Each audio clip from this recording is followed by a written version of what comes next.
channel. Today is January 2026, the 29th. We're going to go out tonight and try to get y'all some good hunting content. I'm going to be getting stuff together, and while I'm doing that, I'm going to describe the scenarios I'm going to use tonight. A lot of people will always ask me what calls, what sounds, and so I'm going to explain that while I'm getting all this stuff together, checking my gear, waiting for the guys to get here. The plan for tonight is to, the scenario, I'm going to always start with a distress sound, whether it be squeak sounds, rabbit sounds, might throw some woodpeckers in there.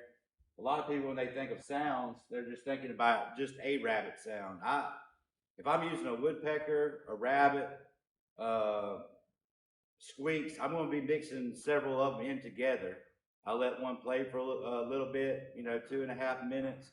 Then I'm always going to change it up, because you never know what might trigger that group of coyotes or a coyote.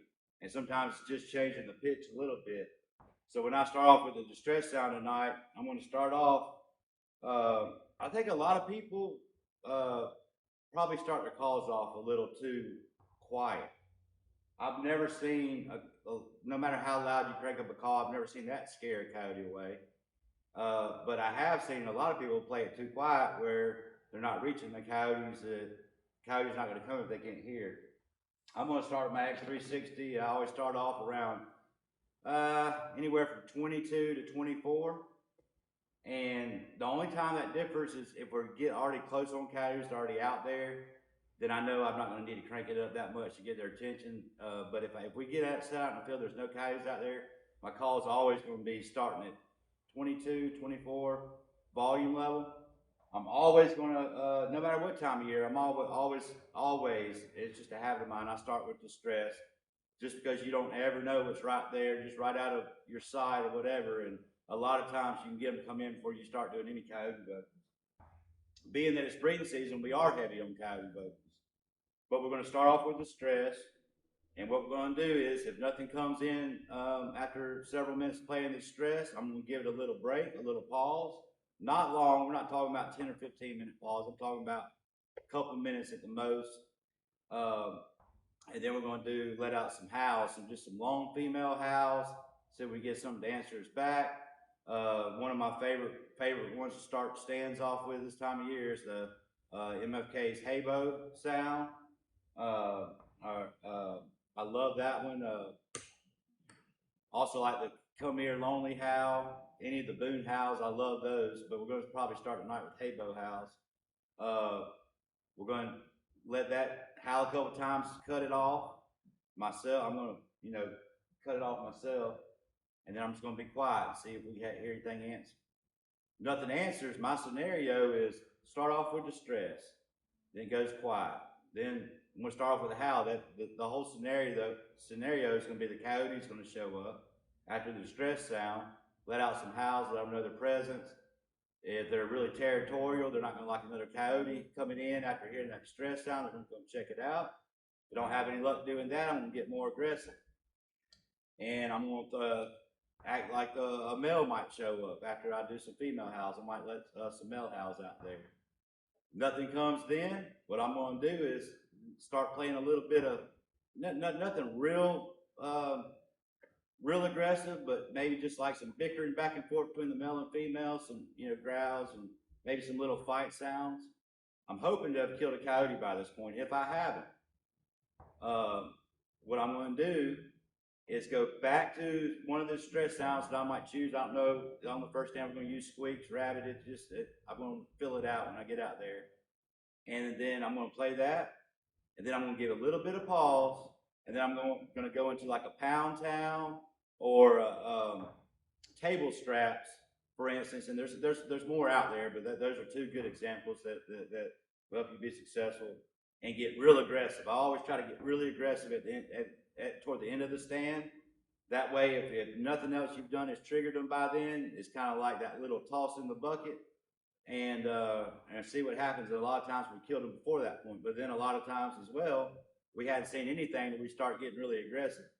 One of my techniques I do, a lot of times you get coyotes that get interested and they start hanging up, or they start getting real vocal, doing a lot of barking and growling at you, but they just won't come to the call, I always try to match their energy. If I get one that's just hanging up and just barking at me, and not necessarily maybe booger barking, if they do that, it's pretty much over most of the time. You'll hear them do it a couple times and then they're gone. But now if they're just in a little head of woods, not coming out and just barking and trying to fill it out, then I'm going to try to match their energy. I'm going to start just doing a bunch of growls and barks and try to match them. And at that point, you pissed them off. So why not just match their energy? And a lot of times we have been able to bring those out. It takes a little longer than the ones just running to the call. But if you piss them off enough and you match their energy, a lot of times they might not run right out to the call, but they're gonna be curious enough to get them close enough to make a shot. That's gonna be our plan tonight. I'm just gonna tell y'all before we go hunting. And on our first stands, that's gonna be the scenario I play. Distress, nothing comes, I'm gonna act like a coyote. A female coyote comes up, making some howls. Nothing comes up by that point, I'm gonna act like a male shows up. Hopefully, there'll be some territorial coyotes to be in this breeding season. They won't like that very much. And I'll probably do some whines, some breeding sounds, female breeding sounds, some whines, and stuff like that too. That's our plan. If it does change throughout the hunt, we'll come back after the hunt and kind of explain if we had to make any changes, because every hunt's different, every day's different. That scenario that I'm planning to use tonight might not work. If it doesn't and we change it, we'll be sure to let you know. So y'all stay tuned. I'm going to stay tuned. And hopefully we're going to have some awesome content to show you. And I'm going to go through checking the rest of my gear. And hopefully we will have some awesome coyote footage here shortly. As we always wait for the night owl hunting crew to get here, they're always late. So, the main thing, I always check your gear and make sure you've got everything you need. So that's what we're going to do now. I'm taking the Foxborough X360. I'm taking the X24 as the backup. Make sure we have both remotes. I keep them in this little orange container, and I do. Along with the weight lanyard. That's a check.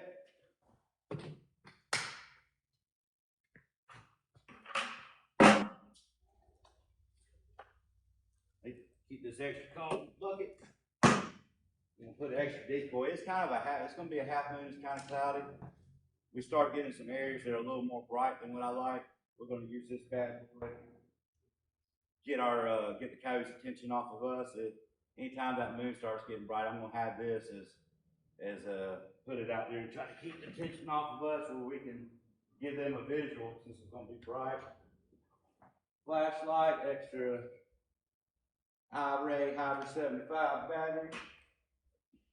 Flashlight, gloves. It's gonna be cold tonight. So y'all, I'm gonna get all this loaded in the buggy, and hopefully the next time you see us, we will be weighing a coyote.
Let's go. 3, 2.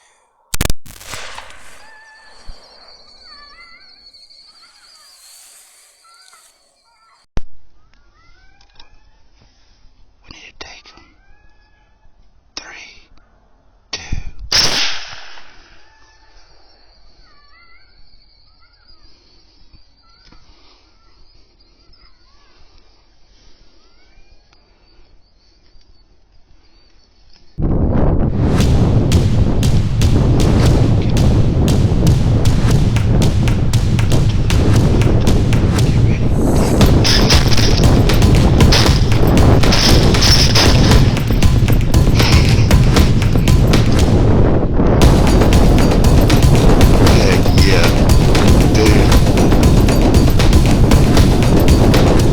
I almost shot my call leading that last coyote I flipped. Dude, that was sweet. Hey, night times 3.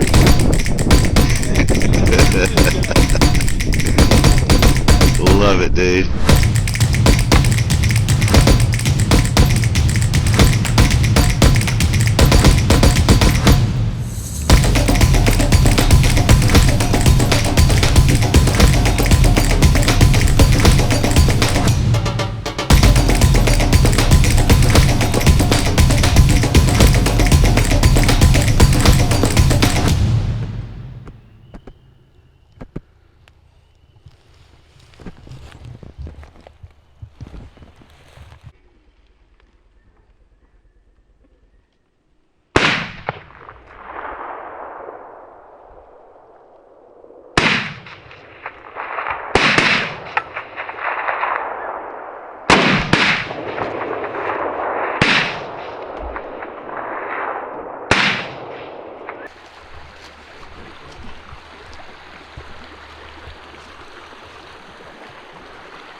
I was like, come over the hill, Yeah, come over dang, the he hill. never popped up, did he?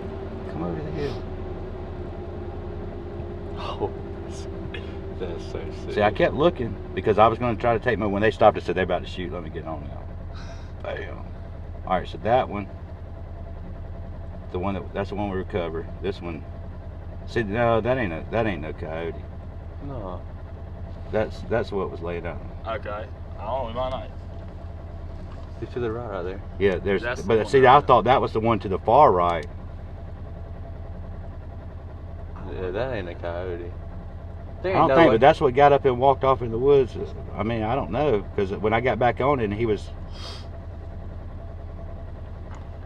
The one on the right, you shot the one on the right too, didn't you? No. He pulled over. I pulled over So and they shot the middle one. Yeah, the middle one. Yeah, but I'm saying but we were both aiming at. There was only two that we were getting shot. Right, at. right. Me and you both shot the one on the And right. he He shot the one on the left. I left. know for a fact I hit the one on the right. So the one on the left's dead. The one on the right's. No, one on the right. I don't let this light bother you. How you good? The one on the right's got to be dead too. The one on the right. I don't know.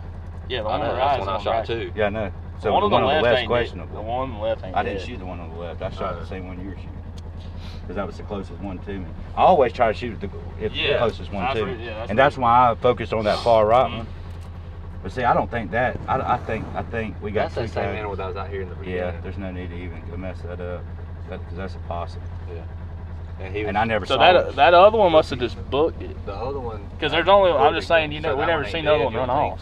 I don't think. I don't because we looked at his video, Yeah, the one I he's didn't know. shooting. I don't think. Alright. I don't. Yeah. Let's see. I'll call Jackson. We'll head to the next spot. 10. Thank you for watching night howl hunting, folks. We hope you enjoyed this episode that we just aired for you guys. The sun has set in South Alabama and it's set on this week of coyote hunting for us. We ended up with 3 coyotes this week, 22 for the month of January. You know, the weather was rough this week. I mean, if you could tell in that first hunt when we were out there in that cow pasture, the wind was just howling 20, 25, sometimes maybe even 30 miles per hour. So it was pretty rough hunting conditions. We made the best of it. Went out 2 nights in a row for about 2 hours each time. We didn't get a lot of hunting in, but we did get 3 coyotes, so that's better than getting skunked, and I'll take it any day. Please like our channel and subscribe to us, so when we put new stuff out there that y'all get a notification and come check out our hunts. If you're like me, when I'm not in the field, I absolutely love watching YouTube and all the great predator and coyote and hog hunting content out there. I do the same thing y'all do. When I'm not hunting, I'm stuck to it after I eat and trying to wind down. So add us, like us, subscribe, add us to your library. That way you got something to watch when you're not able to go out there hunting. And we'll jump right into summarizing the videos and going back over the tip that we gave you some of the tips we gave you real quick. Basically, I can sum up all 3 videos to you in one time because we stuck to our plan was, like what I told you earlier on in the video. Our plan, breeding season B, we're going to start out with stress. We're going to throw some female howls in there, some male howls, and depending on if we need to get aggressive, we'll play some fight sounds, some pup distress, and some breeding sounds. And that's exactly what we did. The first 2 hunts that you saw on this video, we started out with the stress calls. We primarily used the rabbit sounds on the first 2 stands, using Cadgy Cottontail, Lil's Cottontail, Mrs. Cottontail, and Faden Cottontail. I don't ever like to play just one of them. I always mix them in and out. I'm not just going to mash Cadgy Cottontail and play it for 7 minutes. I like to change the pitch because you never know what's going to trigger the coyotes, and that's just what I've gotten used to doing. It don't matter what the stress sound I'm doing. If I'm playing a woodpecker, I do the same thing. I mix several of them together, pausing and starting another one and pausing and mixing them together. That's just how I do it. So that's what we did. Nothing come running out to stress on all 3 hunts. We had to get into our coyote vocals, which is fine. It's not like we were out there for long periods of time. When we started out with stress, we played them for 3 or 4 minutes, and then I just had a gut feeling to move on from it, and nothing come running right in, and just went straight to coyote vocals. We switched up sounds on the stands, but basically the same scenario. Female coyote after the distress, couple of howls. We used Habo howls, Hello howls, Shabuji howls, and Come Here Lonely howls. Short after letting out 1 howl or 2 of a female, we'd let a male show up, and figuring that we might trigger them in breeding season, and those territorial coyotes wouldn't like that and would come try to see what was in their territory. And this week we found out that it was mainly the pup distress that worked. Pup mix 3 and pup distress 3. Each and every time I just played that when the coyotes had showed up, except for the second stand, the coyotes showed up right after playing the male howl, but we ended up having to get them back by playing squeaky squeaky after they went over terraced and tried to circle us. I played squeaky squeaky real quick, went right into a pup distress, and that's when those 3 coyotes circled back around, and we called them back into us, and we killed one of them. The last stand, it was a little different than all the others. We sat there a little longer messing with them. I had to get a little more aggressive. I was playing after I did the female howls and male howls in distress, and none of that worked, and played a little pup distress. I started playing a girl fight. I got a little aggressive with it, and then as soon as I went back into pup distress, and it was pup distress 3, I would play it for 7 or 8 seconds. I'd cut it off. I'd play it for 7 or 8 seconds. I'd cut it off, and I was scanning. I don't know where that coyote come from. It winded up in the middle of the field, right in between our areas of scan. Josh was on my right. I was in the middle, and Stephen Hines was on the left. covering our backs in these big fields. We kind of use the call as a setup, like where you scan to. I was scanning from the left to the call, Josh was scanning from the right to the call, and Stephen had our back. Me and Josh just happened to scan toward the call, and that coyote was there on top of it. It kind of gotten bright outside, so I think it kind of made us. So we had to shoot it real quick while it was stopped. I figured it already made us, and sometimes that's how it happens, and that's why we didn't have a ton of coyote footage. All 3 of them happened quick, or we could turn our video recorders on, and that's just the way it goes sometimes. But at the end of the day, it was a great, successful hunt. We enjoyed the adventures and the experience the good Lord gave us this week coyote hunting. And I hope y'all enjoyed getting to share it with us by watching this episode. Y'all feel free to message us about any of our content, any of our hunts, if you have any questions, and we would love to interact with you guys. That's what this is all about. Sharing our tips, sharing our strategies, and we can always learn from you guys too. So feel free to message us on any of our social media, TikTok, Facebook, YouTube, and Instagram. And continue to come back and watch our content. Subscribe to us so you get notified. And I hope y'all have an awesome day. And come back and see us soon. And that's a wrap for tonight.